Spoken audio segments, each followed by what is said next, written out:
বন্ধুরা, আজকের মেনুতে আছে তোপসে ফ্রাই।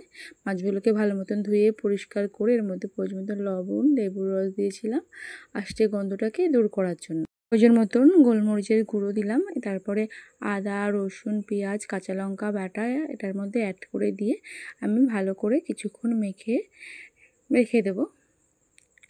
তারপরে একটা বাটিতে আমি পরিমাণ মতো বেসন, চালের গুঁড়ো নেব।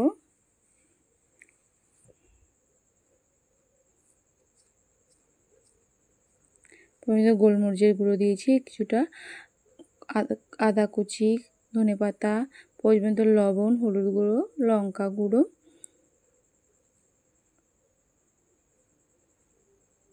কিছুটা কালো জিরে আর 1 চিমটে খাবার সোডা দিয়ে ভালো মতন করে মেখে ফাটিয়ে নিয়ে এই যে রেডি হয়ে গেল আমার বেসনটা।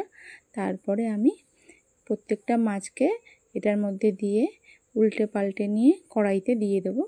তেল গরম হয়ে গেলে প্রত্যেকটা মাছকে এরকম কড়াইতে দিয়ে আমি লাল লাল করে ভাজবো। এটা দেখো লাল লাল করে ভাজা হয়ে গেলে আমি প্রত্যেকটাকে কড়াই থেকে তুলে নেব।